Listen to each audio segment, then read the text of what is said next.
मैं बात करना चाहता हूँ एब्सोल्यूट फ्रीडम के बारे में। लेकिन सवाल कहाँ से आया? ये सवाल आया, हम लोग की ज़िंदगी में ना बहुत सी प्रॉब्लम्स हैं, दुख हैं, डेथ सबसे बड़ी थ्रेट है, और इन सब के पीछे मैक्सिमम जो कॉज है हमारी प्रॉब्लम्स का वो हमारे कंट्रोल से बाहर है। अब कोरोना हमको होगा कि नहीं होगा, हमारे कंट्रोल में नहीं है। हम लोग अमीर बनेंगे, सक्सेसफुल बनेंगे, नहीं बनेंगे, हम कुछ नहीं कह सकते। किस्मत का बहुत बड़ा रोल है, मेहनत तो करेंगे हम। तो वो कौन सी एक चीज़ है जो हमारे कंट्रोल में है और सबसे ख़तरनाक है और सबसे पावरफुल भी है, जिसके ऊपर हम कुछ कर सकते हैं और उसको करने के बाद हमको फ्रीडम पॉसिबल है, एब्सोल्यूट फ्रीडम पॉसिबल है। चाहे वो हमारी सफरिंग से फ्रीडम हो, चाहे हमारी प्रॉब्लम से फ्रीडम हो। वो कौन सी सबसे ख़तरनाक चीज़ है हमारे अंदर में जिसके ऊपर हमारा कंट्रोल है? देखिए, आप मेरी बात को बहुत बार नहीं मान सकते, लेकिन कोई बात नहीं। आप जब इस धरती पे हैं तो आपकी आँख, नाक, कान सब कैमरे की तरह काम करते हैं। दो तरह के कैमरे होते हैं, एक तो लाइव कैमरा होता है, घर ऊपर सीसीटीवी लाइव मैच चलते हैं, और एक होता है रिकॉर्डिंग कैमरा। तो हमारे आँख, नाक, कान, हमारे सेंसेस दोनों की तरह काम करते हैं। वो तुरंत हमको चीज़ें दिखाते और एक्सपीरियंस कराते हैं और साथ ही साथ रिकॉर्ड करते जाते हैं।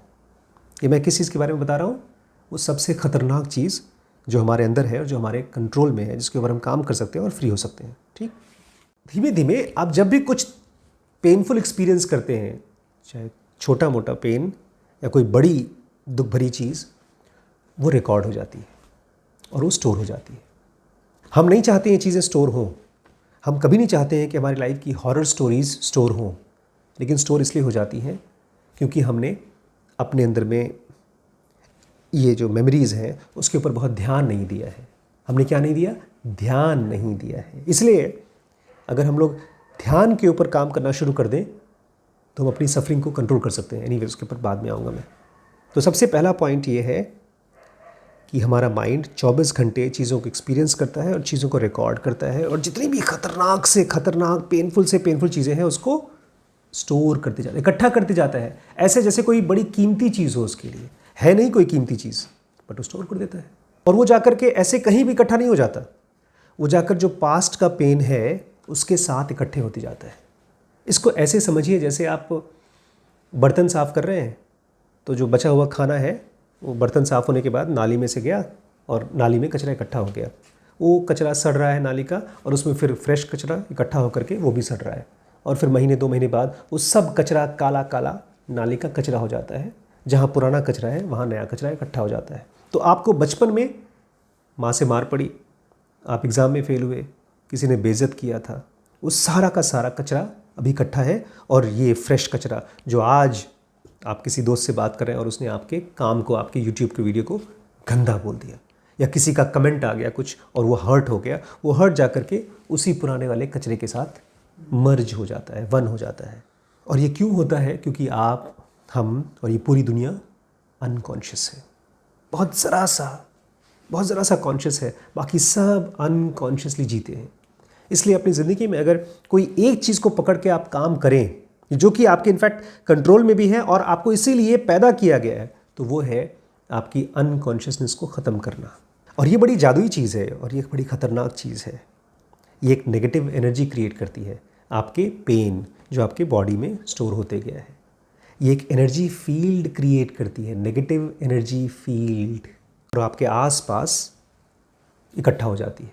तो अगर आप इसको ऐसे देखते हैं कि मेरी बॉडी के चारों तरफ एक इनविजिबल लेकिन बहुत ही ख़तरनाक नेगेटिव फील्ड इकट्ठी हो गई है, तो आप एकदम सही सोच रहे हैं।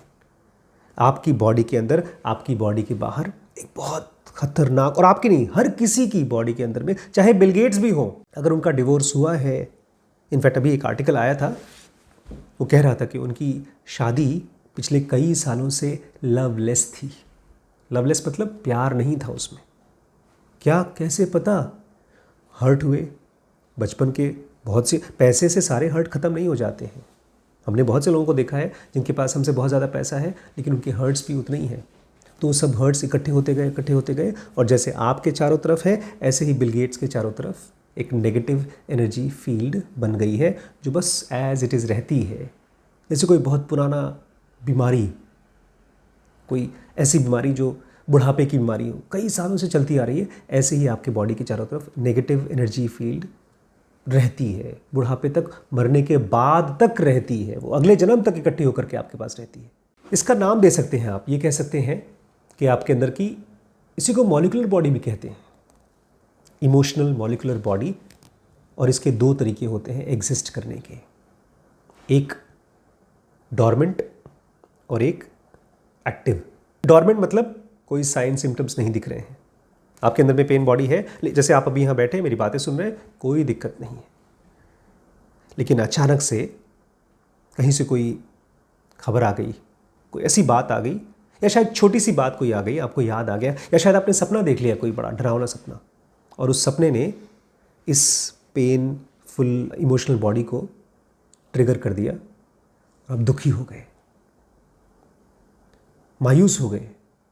यही हुआ था उस डॉक्टर के साथ। कौन से डॉक्टर के साथ?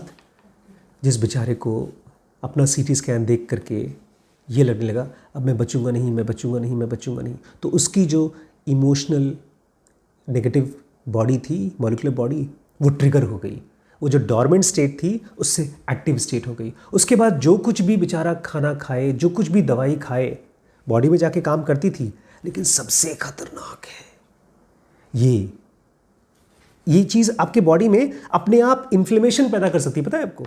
इन्फ्लेमेशन मतलब बॉडी के रिएक्शंस जो बॉडी को ही नुकसान पहुंचा सकते हैं। एक तरफ वो बेचारा दवाई खा रहा और दूसरी तरफ से उसकी बॉडी में से, उसके स्ट्रेस की वजह से, उसके इस इमोशनल पेन की वजह से, जो अभी का भी है और बहुत पुराना भी है, उसको बार बार धक्का मार रहा है, फिजिकल सिम्टम्स दे रहा है।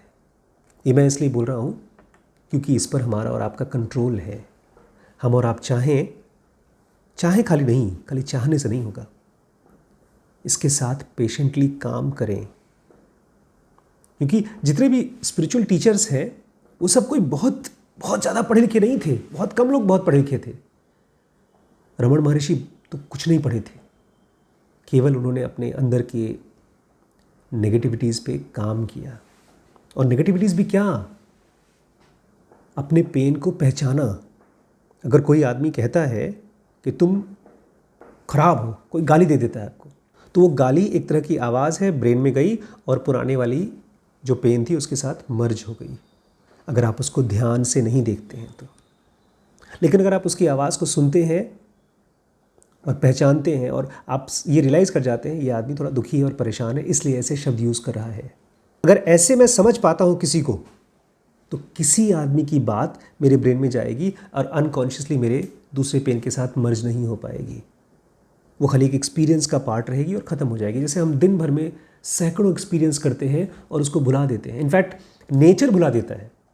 जब हम मरते हैं, बड़ी ये भी कमाल की चीज़ है, हम लोग जिनों एडवांस में पढ़े हैं इसको, हम जो कुछ भी करते हैं पूरी लाइफ में उसका केवल 5% इंटेंस नेगेटिव एक्सपीरियंसेस जिसको हमने अनकॉन्शियसली अपने दिमाग में स्टोर कर लिया है, वो इकट्ठा होता है और वो हमारे लिए नेक्स्ट लाइफ का बीज बनता है हमारे, जिसको आप बुरे कर्म कहते हैं। 24 घंटे का नहीं होता, ऐसा नहीं होता कि आपने 70 साल की ज़िंदगी जी है, किसी को आपने एक नींबू दिया था और किसी से एक नींबू छीन लिया था, किसी को एक पेंसिल दिया था, किसी का रबड़ छीन लिया था। वो सारे के सारे कर्म इतना मैथमेटिकली नहीं भगवान प्लान करते हैं कि एक एक आदमी को एक एक चीज़ के लिए सज़ा मिलेगी, ऐसा नहीं होता।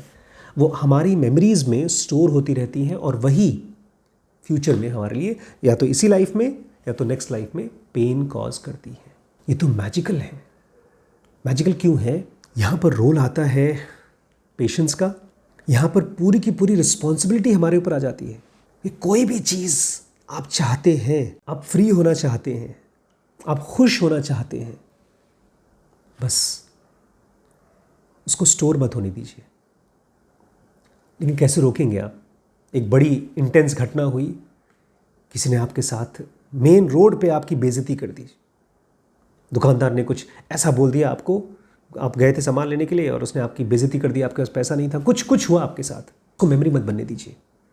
कैसे रोकेंगे अपनी मेमोरी बनने से पहले? सिंपल है लेकिन आसान नहीं है। आसान इसलिए नहीं है क्योंकि उसको कई दिनों का प्रैक्टिस चाहिए। जैसे चलना सिंपल है लेकिन आसान नहीं है। लिखना, चलना, उसको घूरिए और अपने माइंड को घूरिए, अपने थॉट्स को घूरिए। और जब ये मेमोरी बन जाए और बाहर आपको याद दिलाए उस आदमी ने ऐसा कहा था, ऐसा कहा था, तो जो रिएक्शंस आते हैं उनको पहचान करके उनको पहले साइड करिए। वो ज़बरदस्ती के चमचे हैं, नहीं समझे? आप किसी से लड़ाई करते हैं तो बगल में 2-4 लोग और आ जाते हैं, हाँ हाँ हाँ उसको पीटो पीटो पीटो मारो। ऐसे ही अगर किसी आदमी ने आपको कुछ कहा, आपके मन में आते हैं रिएक्शंस, अभी नहीं बेटा बाद में बताता हूँ, तेरा भी टाइम आएगा। ये जो हमारे खुद के रिएक्शंस आते हैं, ये मेमोरी स्टोर होने के बाद में चमचे निकल के आते हैं। तो 2 चीज़ें पहचाननी है, 2 चीज़ों को ध्यान से आने देना है और जाने देना है। ये बहुत चालाक थे जीसस क्राइस्ट, समझदार भी थे। जिन लोगों ने उनको सूली पे चढ़ाया उनके लिए कह रहे हैं, forgive them Lord for they do not know what they do. माफ़ करो इनको लॉर्ड। कौन से लॉर्ड हैं? किससे बतिया रहे हैं आप? हेलुसिनेशंस है क्या? नहीं, वो अपने ब्रेन में नहीं चाहते कि किसी के लिए भी कोई स्ट्रॉन्ग नेगेटिव इमोशंस इकट्ठे हों। बुद्ध भी यही कहते हैं, कोई उनके ऊपर थूके, कोई गाली दे, कोई मारे, बुद्ध बोलते हैं ठीक है हो गया ना, ज़रूर मेरा ही कुछ पास्ट रहा होगा। मेरा पास्ट रहा होगा मतलब ये जा कर के मेरे ब्रेन में पास्ट में स्टोर होगी। घूरिए ध्यान से। अगर बहुत ध्यान से देखने की आदत पड़ जाए आपको, तो धीमे धीमे आपकी पेन बॉडी या इमोशनल पेन बॉडी या emotional painful molecular body transform हो जाती है, टूट जाती है और दूसरे टाइप की बॉडी बनती है। फिर वो पॉजिटिव बॉडी बनती है, वो ऐसी बॉडी बनती है जो उन सारे घटनाओं को अट्रैक्ट करती है जो पॉजिटिव होती हैं, जो हमको फ्री कर सकती हैं। हम लोग अभी डिस्कस कर रहे थे कि कैसे कोई आदमी किस्मत वाला होता है, कोई आदमी बदकिस्मत होता है। इसी से हमारे अपने अंदर के मेमोरीज से, अनकॉन्शियस मेमोरीज से। एक आदमी जो बहुत होपफुल है, उसको सीखना है कुछ, उसको म्यूज़िक सीखना है, उसके पास कुछ पैसे नहीं है, वो जाकर पता नहीं कहाँ से टूटा फूटा सितार ले आएगा, उसी में से टन टन टन बजाना शुरू कर देगा। मोहम्मद रफ़ी को गाना सीखना था, उनके घर में एक भिखारी आया, भीख मांगते मांगते गा, उसके पीछे पीछे पता नहीं कहाँ तक चले गए, सीख रहे हैं। धीमे धीमे डोमिनेंट हो जाना चाहिए। एक तरफ ऑब्जर्वेशन खोद खोद के निकालिए। कभी बैठे हैं खाली, ये भी ज़ेन मॉन्क की एक तरीका है अपने आप को अंदर की मेमोरी से खाली करने का। कि आप बैठे हैं और आप पास्ट को निकाल कर देखिए, किस किस चीज़ के लिए आप दुखी हैं, किस किस चीज़ के लिए आप बहुत दुखी हैं, किस किस चीज़ के लिए आप बदला लेना चाहते हैं। उन सब को निकाल करके फॉरगिव करिए। ये ठीक है, मेरी माँ ने मुझे मारा था, हे ईश्वर उनको फॉरगिव करिए, बिकॉज वो कंफ्यूज थी, वो बच्ची थी। टीचर ने मुझे स्कूल में मारा था, तो उसके लिए मन में आ रहा है अच्छा वह मर गया, अच्छा ही हुआ, नहीं अच्छा ही वह मर गया। ये कंफ्यूज्ड स्टेट है, ये बदले की स्टेट है, और ये मेरे बॉडी में उस पेन के सिस्टम को मजबूत करके रखती है। तो अच्छा ही हुआ, मुझे क्या पता अच्छा हुआ ख़राब हुआ, वो बेचारे ने कन्फ्यूजन में किया होगा। जब धीमे धीमे आप अंदर से कंपैशनेट बनते हैं तो आपका पेन रिजॉल्व हो जाता है। ये कोई एक्सीडेंट नहीं है, कोई अच्छाई नहीं है कि बुद्ध अपने शिष्यों को बोलते हैं कंपैशनेट हो, कंपैशनेट हो। ये टेक्निक है अपने ही बॉडी के अंदर चीज़ों को ट्रांसफॉर्म करने का। एक रमण महर्षि या एक बुद्ध या एक वशिष्ठ या एक राम वो हैं जिसके शरीर में कोई पेनफुल एलिमेंट नहीं है। कोई मारता भी है, कृष्ण को तो तीर से किसी ने मारा था, तो उन्होंने देखा, उन्होंने कहा ठीक है मारा था, मैंने भी पिछले जन्म में मारा था, इसको मारा था, पता है राम ने छुप करके मारा था, तो ठीक है उसका मेरा बदला हो गया, हिसाब बराबर, चले गए वो। बस कोई भी तकलीफ़ आए कोशिश करिए अपने मन को दिखा पाने की, ज़रूर हिसाब बराबर हुआ होगा दोस्त। थैंक यू, आपको भी थैंक यू।